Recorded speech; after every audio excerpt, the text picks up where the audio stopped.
Il est dit dans les anciennes légendes que le peintre Wu Tao Tse, après avoir peint un paysage de brume, y pénétra et disparut.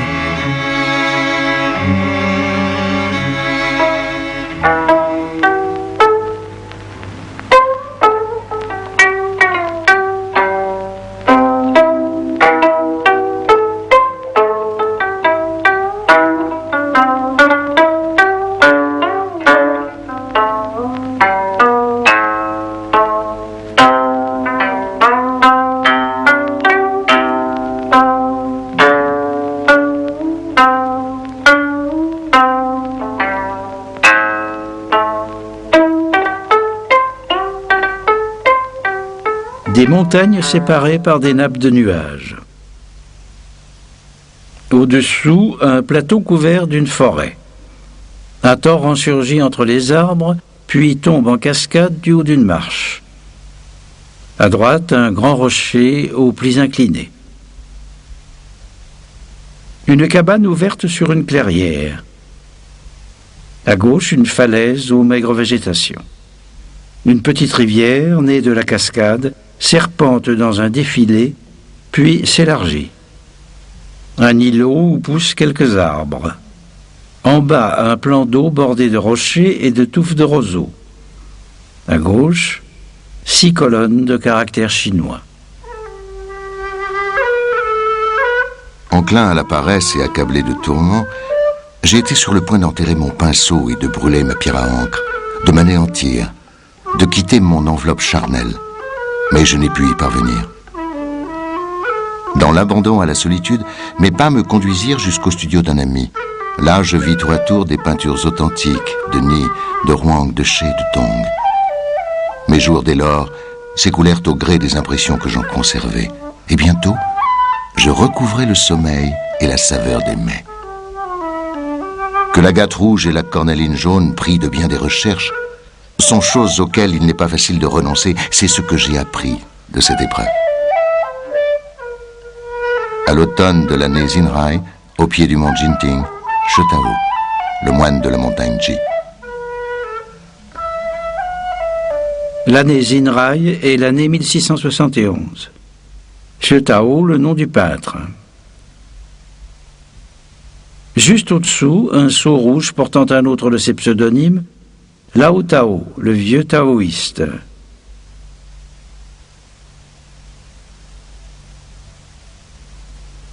De la même époque date un autoportrait, genre assez rare dans la peinture chinoise. Le peintre a une trentaine d'années. Au premier plan, un rocher en forme de vague, une allusion. Ce Tao signifie en effet vague pétrifiée.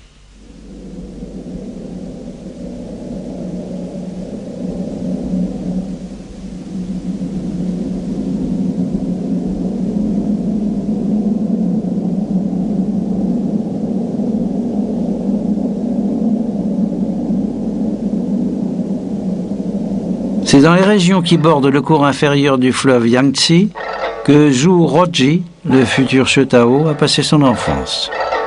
Une enfance tragique et mouvementée, dont ne subsisteront dans sa peinture que les paysages grandioses et dans sa poésie une permanente inquiétude. Au moment où naît le peintre, la brillante dynastie Ming s'effondre. Les Mandchous envahissent la Chine du Nord et s'emparent de Pékin.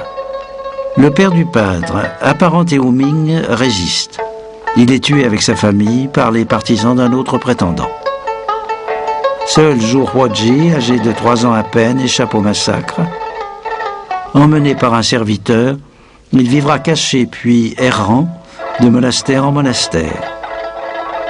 Élevé dans la spiritualité du bouddhisme Shan, le jeune moine est vite remarqué pour ses dons de calligraphe et de peintre. Il restera toujours attaché à cette région dont les hauts lieux, comme le mont Ruang, sont aujourd'hui encore parmi les plus fameux de Chine et les plus recherchés par les peintres. Des pics abrupts émergent de mers de nuages sans cesse mouvants, des pins noueux s'accrochent aux murailles, des cascades jaillissantes alimentent rivières ou lacs.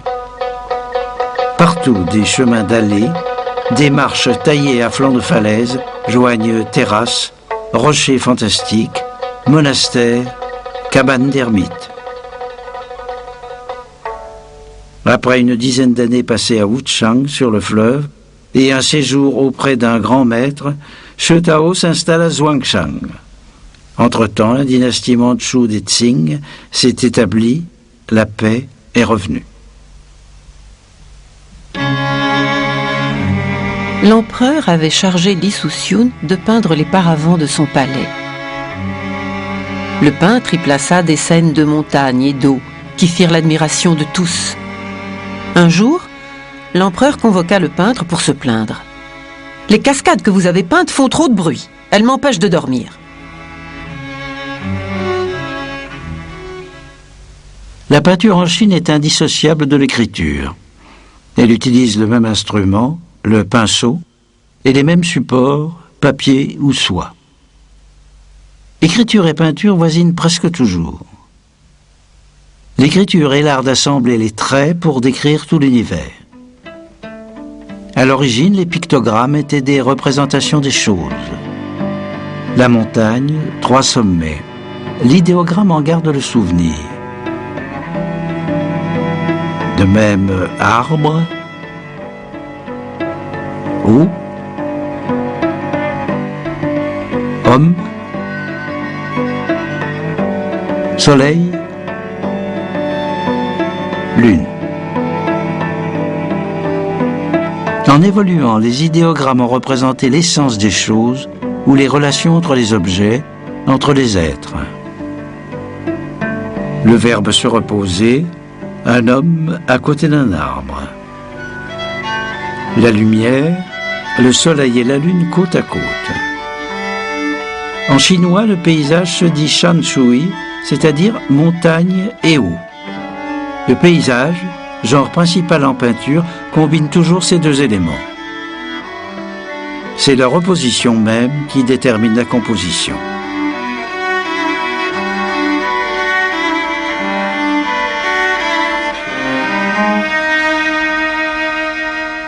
Maîtrisant le pinceau, le lettré est donc un peintre en puissance. Forme particulière de poésie et même véritable démarche philosophique, la peinture des lettrés a pris une dimension presque sacrée. Le peintre n'imite pas docilement la nature. Sa méditation s'appuie sur une contemplation, celle de la réalité concrète qu'il a devant les yeux. L'illumination spirituelle a lieu dans un moment de contact avec ce pur réel. Ferveur du regard et réceptivité sont la récompense du détachement. En composant une image, le peintre recrée le monde en miniature et selon le Tao. Le Tao, c'est la voie, c'est-à-dire, dans l'antique cosmologie, la création en marche. Il provient du souffle primordial, unité qui se manifeste en 2 souffles complémentaires, le yin femelle et le yang mâle. Un 3e souffle assure leur interaction, le vide médian équivalent de l'esprit. Le yin et le yang engendrent les 10 000 êtres, c'est-à-dire l'ensemble du monde visible.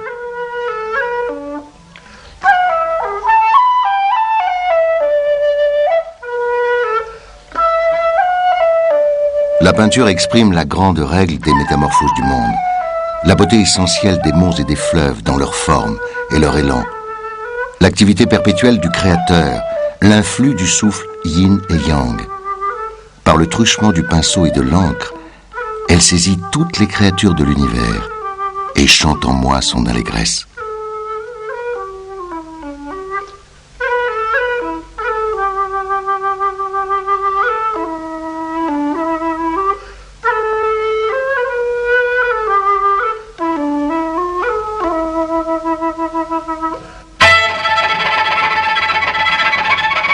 La peinture chinoise ou la calligraphie sont exécutées sur des rouleaux de papier de riz ou de soie fine. Fragiles, ces rouleaux ne sont destinés ni à être encadrés, ni à être accrochés au mur en permanence, comme les peintures occidentales. Le rouleau horizontal ou rouleau à main se regardent sur une table. Une main enroule une extrémité, pendant que l'autre main déroule l'autre partie. L'œuvre, qui peut être immense, plusieurs mètres, ne se lit alors que par scènes successives, de droite à gauche. L'amateur choisit une peinture en harmonie avec la saison ou avec l'heure. Il la déroule pour la contempler ou la montrer à un ami ou encore à l'occasion d'une fête, puis il l'arrange. Il en est de même pour le rouleau vertical ou rouleau suspendu d'apparition plus tardive. Il s'accroche à un mur et, déroulé, se donne à voir dans son entier. Le mont Jinting en automne est une peinture à l'encre sur papier. Elle mesure 86 cm sur 42.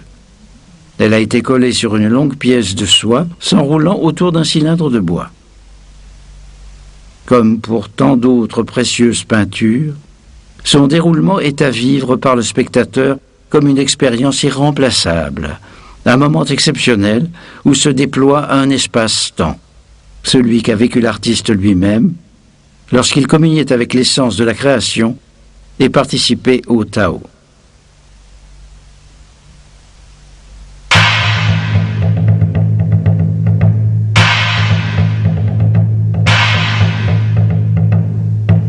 Le principal médium de la peinture chinoise est l'encre. Présentée en bâton dur, l'encre de Chine est fabriquée à partir de noix de fumée, mélangée à de la colle et à divers aromates. Pour la préparer, on verse un peu d'eau au fond de la pierre à encre. On tourne le bâton jusqu'à obtenir une encre de consistance convenable. Le pinceau chinois est constitué d'une touffe de poils enserrés et encollés dans un manche de bambou. Le yen rao, composé de poils de chèvre, est très souple.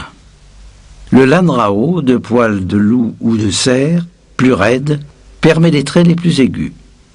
Le jen rao, enfin, rassemble une couronne de poils de chèvre souples et une pointe intérieure de poils de loup durs. Il est utilisé pour les pleins et les déliés. Le peintre applique une technique de base, celle des 3 tons, c'est-à-dire les 3 principales densités de l'encre. Il chargera et rechargera son pinceau en dosant chaque fois l'encre et l'eau. À l'intérieur de la touffe, entre la pointe centrale et le manteau de poils, un espace vide sert de réservoir. Plongée dans l'encre, la touffe aspire par capillarité une charge importante de liquide. L'encre est ensuite distribuée par la pointe selon la pression exercée. Le jeu du pinceau est régulé à la fois par le poignet et par le bras entier. Le peintre et le calligraphe travaillent à main levée, sans prendre appui sur la table. Des années de pratique sont nécessaires avant d'acquérir un contrôle parfait. Avoir l'encre, mais pas le pinceau, veut dire que l'on est investi de l'aisance que donne la formation technique, mais que l'on est incapable de donner libre cours à l'esprit de la vie. Avoir le pinceau, mais pas l'encre, veut dire que l'on est réceptif à l'esprit de la vie, mais sans cependant pouvoir introduire les métamorphoses que donne l'aisance de la formation technique. L'apprentissage commence par l'étude des éléments simples de la nature. La tradition a codifié les traits horizontal, traits vertical, traits ondulés, traits segmentés ou ceintures plissées, utilisés pour la peinture des arbres. Le trait en fuseau, celui de la feuille de bambou, est obtenu en appuyant la pointe du pinceau durant son parcours. Le trait jeté descendant, en relâchant le pinceau lors de la descente. La queue de souris est un trait appuyé puis relevé en pointe. Tous ces traits se font le pinceau à la verticale.